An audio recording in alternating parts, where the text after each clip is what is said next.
What's up, guys? So today we hit sumo deadlifts. This was the first time I actually went back to sumo in a while. Worked 5 sets of 5 with just 425 because it's my first time going back into a sumo stance. Usually I get a little bit of hip impingement, a little hip problem there, but I didn't feel it today, so that's a good thing.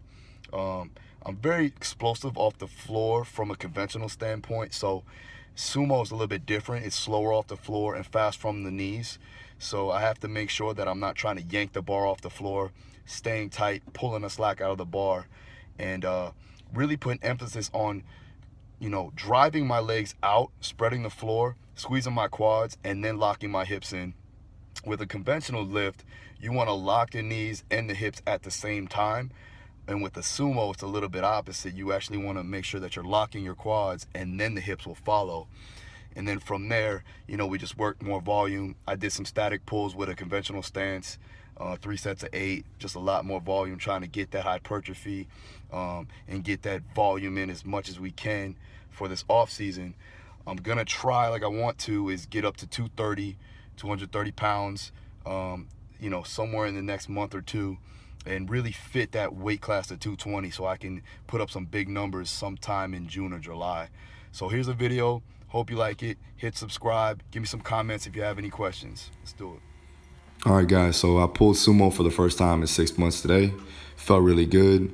Did 5 sets of 5 at 425. Nothing groundbreaking as far as weight goes, but the main thing I took away from this was no pain in my hip, which is really good. I stopped pulling sumo altogether because of that pain. Basically, it was a sharp pain shooting from my hip flexor to my glute, and I think the main source of that problem was just mobility issues in my hips. Couldn't get down in the position that I wanted to and actually pull, and I would get out of position and kind of like wobble on the lockout. So ended up pulling conventional. Here, like I said, just trying to make sure that I'm maintaining good technical efficiency. My lats are tight. We got a good neutral spine. I'm squeezing off the floor and not rushing it or yanking it off the floor, making sure I'm staying tight, pulling the slack out, locking my legs out, and ending with my glutes and my hips, working my quads, spreading the floor apart, not just trying to yank it off the floor, and we're doing this in a volume fashion. For my supplemental lift, I decided to pull conventional beltless, a static pull, 3 sets of 8 with just 315, more volume, just trying to build the muscle back there, my whole posterior chain, and also working my core as well. The main goal for this off season, obviously, for right now, is to build as much muscle as we possibly can, get my weight up, and making sure that my lifts are technical and on point at every lift and every rep.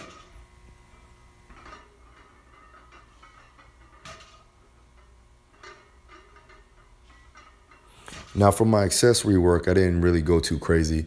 This is a bent over dumbbell row, and I supersetted that with some RDLs, and just making sure my tempo is on point. My intent is there.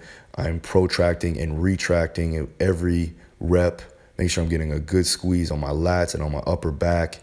And then for the RDLs, I'm getting a good stretch on my hamstrings and finishing off with my glutes here, making sure I'm maintaining good posture, good neutral spine. My core is engaged. I'm drawing down my rib cage, and just trying to go through these with the best intent, not just going through the motions. All right, so if you like this video, please hit subscribe. And if you have any questions, hit that comment box. I'll make sure I get back to you.